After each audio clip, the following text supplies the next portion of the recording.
Hey, good morning. It's Christy, and I just want to kind of talk to you for a minute about a story that I had read actually yesterday, but I thought it was good to go back over it today. So, in Mark chapter 2, there's a story about there's a paralytic, a man who can't walk, and his friends decide to take him to Jesus because Jesus is teaching in this home, and there's a huge crowd, like everybody turned out to hear him. There's no way that this paralytic man can get in front of Jesus because there's just not any room. So these friends decide to go up on the roof and make a hole and lower him down in front of Jesus. Now, this is a few things that I think we can pull out of this passage. Now, remember, this is Mark chapter 2. So when we start looking through here, first of all, we see that the first thing that Jesus says to the paralytic man, when he is lowered down, is, "Son, your sins are forgiven." All right, so why would that be the first words? Wouldn't he say, like, "Oh, I'm sorry that you're, in this condition, what do you need me to do for you?" Or, how did this even happen? Or, all of these things. But what he says is, "Son, your sins are forgiven."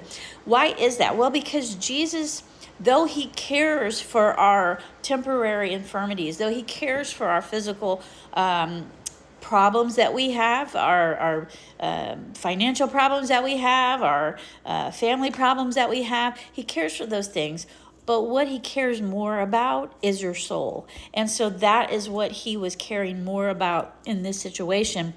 He was caring about this man's soul. And so he forgave the man of his sins. But let's back up, because first of all, these friends went to a lot of trouble to take their friend before Jesus. All right, so I have to ask myself, do I have friends like that?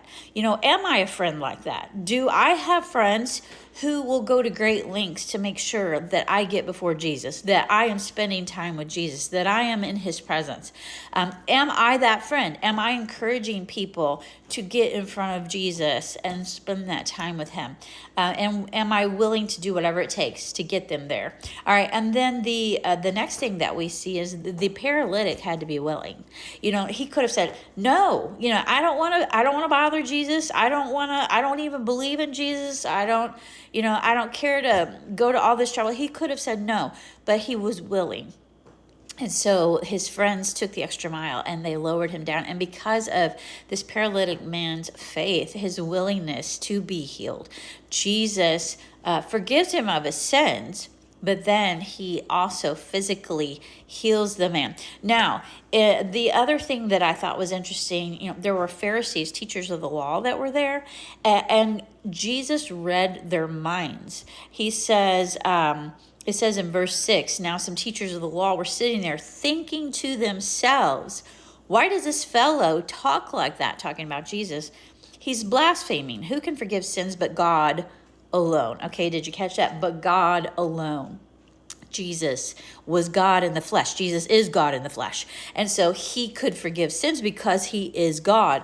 All right. And in verse 8, it says, "Immediately Jesus knew in his spirit that this is what they were thinking in their hearts. And he said to them, 'Why are you thinking these things? Which is easier to say to the paralytic, 'Your sins are forgiven,' or to say, 'Get up and take your mat and walk'? But that you may know that the Son of Man has authority on earth to forgive sins," he said to the paralytic, "I tell you, get up and take your mat and walk." So he read the Pharisees' minds. That tells us that God knows our thoughts. He knows exactly what we're thinking in our heart. We can't hide it. We can't try to think, okay, well, God will never know that I'm thinking these things. No, he knows. Okay, he knows. And he read their minds and he answered them by saying, which is harder, to say, "Oh, you're forgiven of your sins," or to make him get up and walk. And so he did both because he was God in the flesh. He forgave the man of his sins, but then he caused the man to get up.